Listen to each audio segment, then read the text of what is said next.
Hey, good morning everybody, and welcome to the vlog. I hope the start of your day is absolutely incredible. By the way, Ivy's muff is almost gone. I was in here cleaning, and guess what? Yep, she did all of this, and that, of course, a turd. Kind of crazy still that she ate a 15-pound pig and only that came out. So it's pretty crazy. So I start my day jumping in and just doing a little cleanup here. I'll probably have to do another drain here in the day or so, but Ivy, she always keeps me working.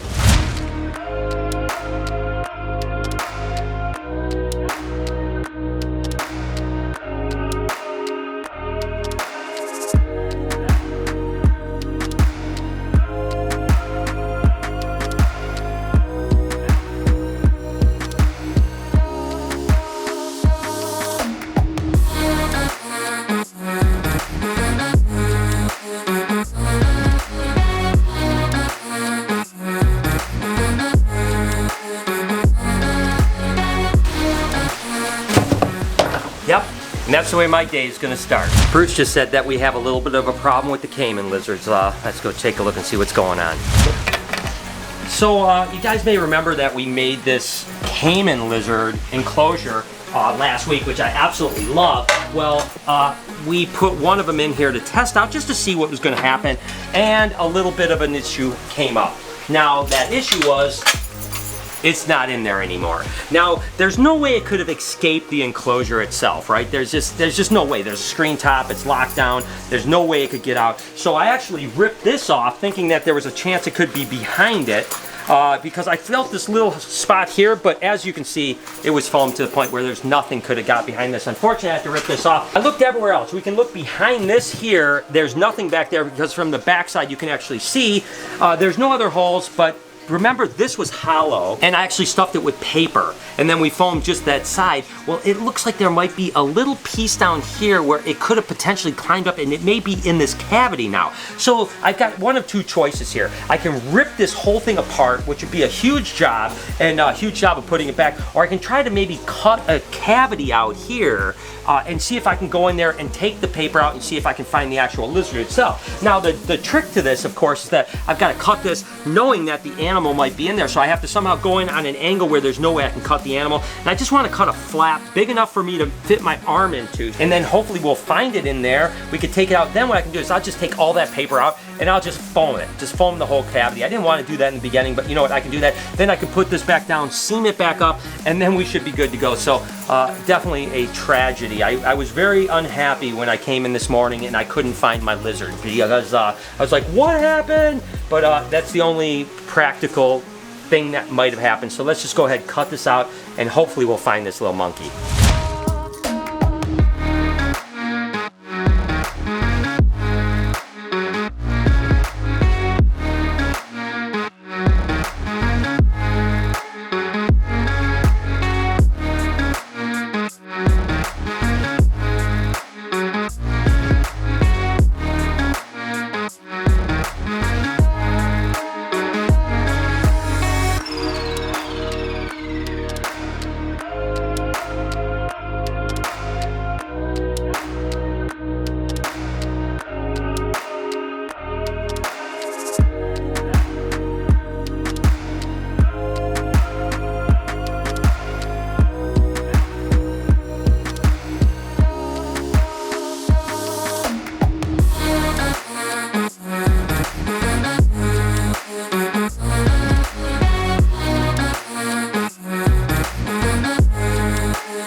Well, the bad news is that it is not in this enclosure, so there's no way it could have gotten out. The only thing that I'm thinking is I'm looking right here in this corner, and this goes down behind the backdrop, but I swear I looked and I could not find it. So let's just look and see. You can see back here, you can see the entire thing.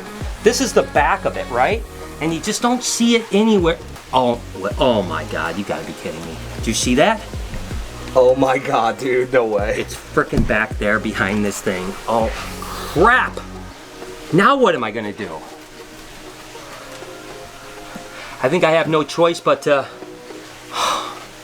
Maybe I gotta cut a hole in this backdrop to try to get to it. Well, at least I found him. I was freaking out. I'm like, how is this possible? But now I see what happened. See right here, right at the top here, if he climbed up, there's a little space here I should have foamed in. He can actually climb in here and drop back here, and obviously found a little nook over there. So I'm relieved I found it, but I am totally bummed that now I have to cut the backdrop. I don't know what I'm gonna do here, but gotta just see where I'm gonna go here with it. Okay. I think if I cut up here, okay, I got an idea. So he's actually in this crevice, in this piece right here. So what I'm gonna do is I'm gonna cut this piece out here to the point where I can reach my hand behind it and grab him out that way. I think that way I don't endanger trying to cut into this here and potentially cutting the animal. So, yeah, let's do that. Jessica, I heard we have a little baby. Yeah, so this is our first hatchling of the year from one of our subspecies of cave geckos. So these guys, whereas the other ones we have, the Hainanensis, they'll stay black and keep the nice orange or yellow bars. These guys, between the orange bars, it'll turn more orange and break up and have like a spotty black pattern in there. But they're really cool. They're one of 14 subspecies of cave geckos. Very cool. And it's your birthday today. Happy birthday! Thank you. We got the same birthday. Yeah, that's crazy. Very cool. Well, thank you, Jessica. I appreciate it. Awesome.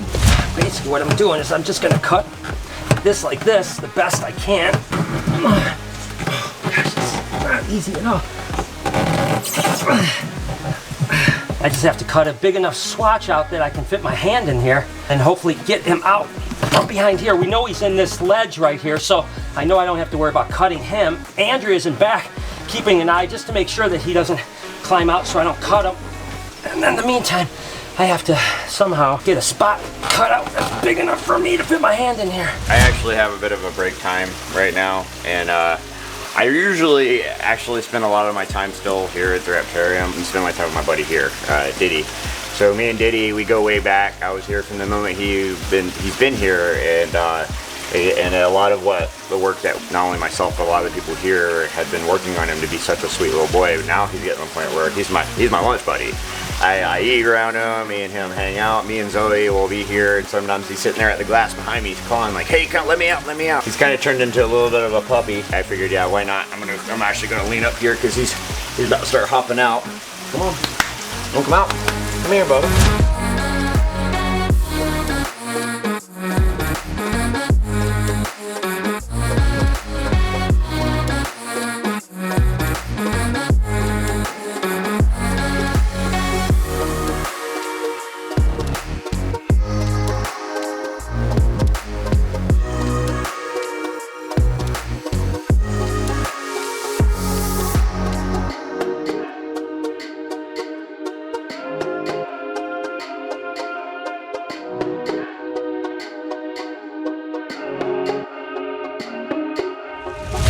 Should be able to get my hand in here now.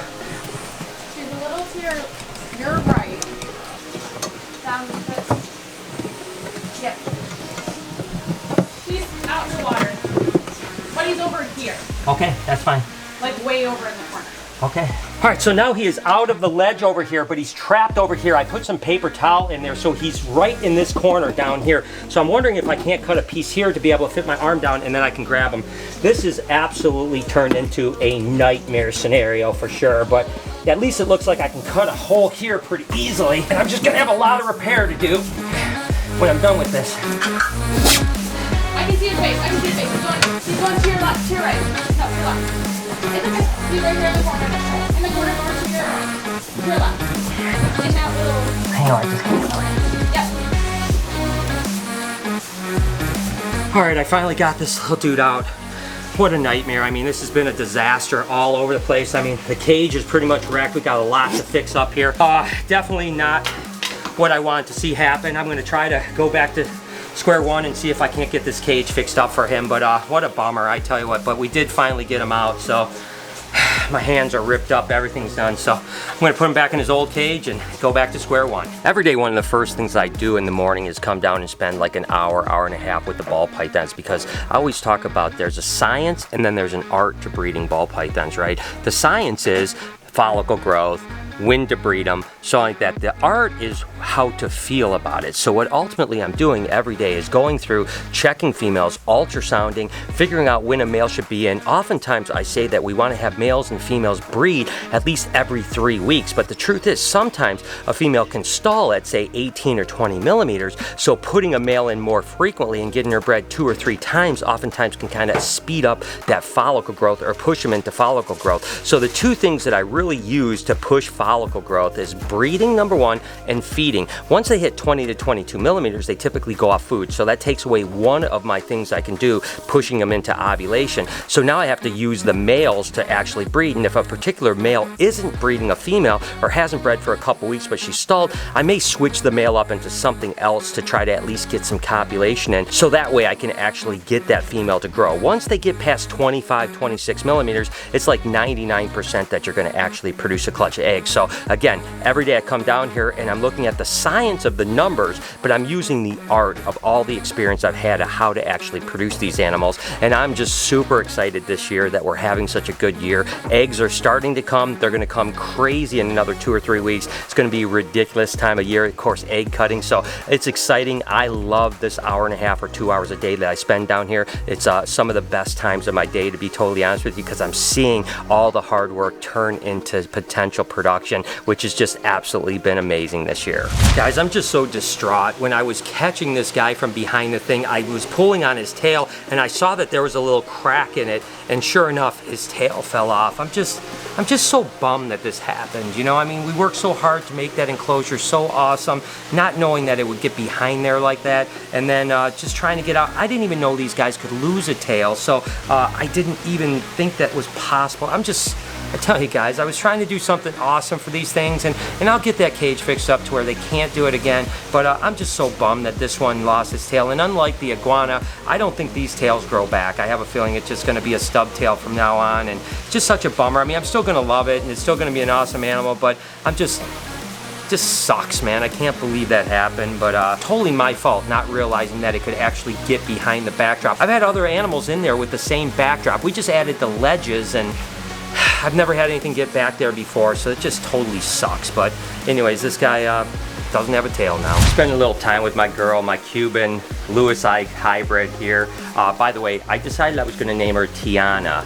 So just so you guys know, meet Tiana, and isn't it amazing how far she's come in such a short period of time? She was so afraid of us, and now she comes down and hangs out for pets, just like Bella or Diddy and Dixie. It's so amazing, and honestly, guys, I just needed a little time with Tiana here because I was definitely pretty bummed about what happened with the Caiman Lizard, you know, and I tell you, you know, I share everything with you guys, you know. I know a lot of people might hide that stuff, but I just think, like, you know, if I can share the things that go wrong, maybe it can help you guys in the future, you know. Obviously, it's devastating that that thing lost its tail, and I don't know, they may grow back, I don't know. I looked online, I couldn't find any information on it at all, but the fact is that you know, I didn't do it on purpose. I didn't realize it could get behind there. We had other animals in there that never got behind, and it stinks, you know. I'm definitely bummed, and it makes you almost feel like, you know, you're a bad steward of these animals when things like that happen. But the truth is, when you keep the quantity of animals we have and the enclosures that we do, things are going to go wrong, and that's just the way it is. And I hope you guys don't mind that I'm taking you guys on the journey, and this girl is an amazing journey for sure. The fact that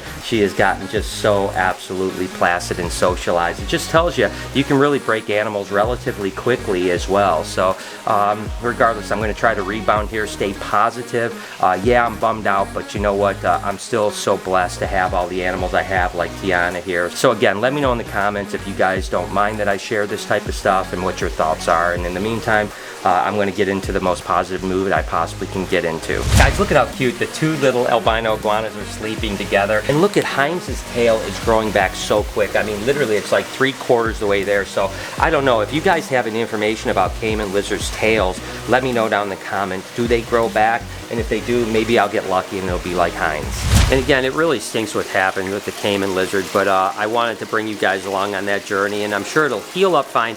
Hopefully it'll grow back. I have no idea. I'm definitely sad about it, but we'll get this cage fixed up and get them back in there again eventually. So What a journey. If you guys want some more journey, you can hit a playlist right over here of unboxing, because I mean, you guys love unboxing stuff, right? You can also spend some time on my podcast over here checking in, if you don't mind. If you'd like to subscribe to this channel, hit the button right over here, turn the post notifications on. Have an absolutely wonderful day. Remember to be kind to someone, and I promise I'll see you guys tomorrow.